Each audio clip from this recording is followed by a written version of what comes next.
प्रधानमंत्री नरेंद्र मोदी ने शनिवार को भाजपा शासित राज्यों के मुख्यमंत्रियों और उप मुख्यमंत्रियों के साथ कई मुद्दों पर विचार विमर्श किया है और रविवार को भी पीएम मोदी ने मुख्यमंत्रियों और उप मुख्यमंत्रियों के साथ बैठक की और इस बैठक में केंद्रीय गृह मंत्री अमित शाह, रक्षा मंत्री राजनाथ सिंह और बीजेपी प्रमुख जेपी नड्डा शामिल हुए।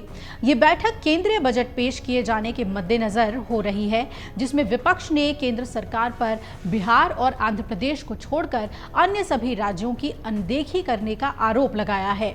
लोकसभा चुनाव के बाद ये पहली बैठक है और लोकसभा चुनाव में बीजेपी का प्रदर्शन निराशाजनक रहा, क्योंकि पार्टी ने संसद के निचले सदन यानी कि लोकसभा में अपना बहुमत खो दिया। इस बैठक की पीएम मोदी ने अध्यक्षता की और बीजेपी के मुख्यमंत्रियों के साथ मोदी की ये बैठक करीब 3.5 घंटे चली। इस बैठक में 13 बीजेपी शासित राज्यों के मुख्यमंत्रियों और 3 एनडीए शासित राज्यों के उप मुख्यमंत्रियों के साथ शिरकत की गई और इन सभी मुख्यमंत्रियों ने अपने अपने राज्यों में किए जा रहे अच्छे कामों और केंद्रीय योजनाओं को बेहतर ढंग से लागू करने को लेकर अपना प्रेजेंटेशन दिया।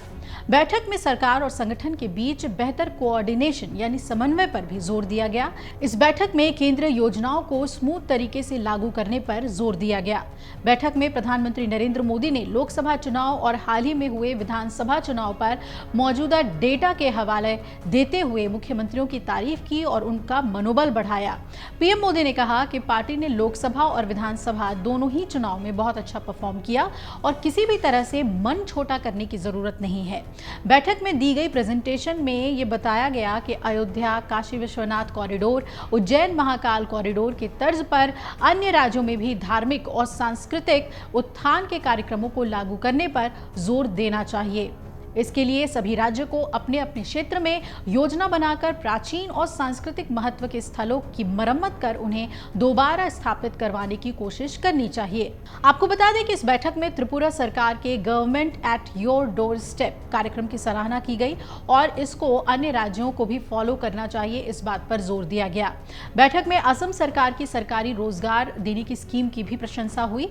साथ ही ये बताया गया कि किस तरह से योजनाबद्ध तरीके से असम ने पिछले सालों में 1 लाख नौकरियां दी हैं। इस बैठक में बिहार सरकार द्वारा अवैध माइनिंग पर नकेल कसने की प्रशंसा हुई और उसकी सफलता को मॉडल बताया गया और कहा गया कि इसे लेकर अन्य राज्यों को भी इसका अनुसरण करना चाहिए, ऐसा ही काम करना चाहिए।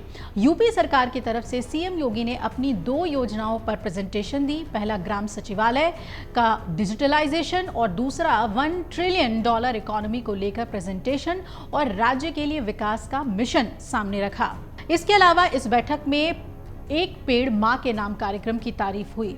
मुख्यमंत्रियों के साथ बैठक में पेड़ मां के नाम कार्यक्रम की सफलता और उसको आगे बढ़ाने पर जोर दिया गया। साथ ही कहा गया कि ये एक ऐसी योजना है जिसके जरिए लोगों के बीच पहुंचने का मौका भी होता है, साथ ही धरती माता की सेवा भी होती है। बैठक में गवर्नेंस में इंफॉर्मेशन टेक्नोलॉजी को भरपूर इस्तेमाल करने और एनआईसी के पैटर्न को समूचे राज्यों में लागू करने पर भी बल दिया गया।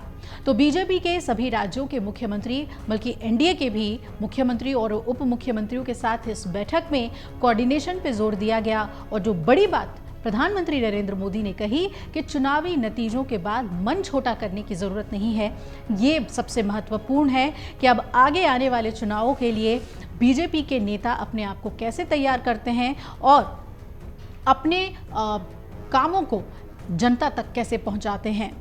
अगर आप ये वीडियो YouTube पर देख रहे हैं तो हमारे चैनल को सब्सक्राइब करें और बेल आइकन को दबाना ना भूलें। अगर आप Facebook पर ये वीडियो देख रहे हैं तो हमारे पेज को लाइक करें।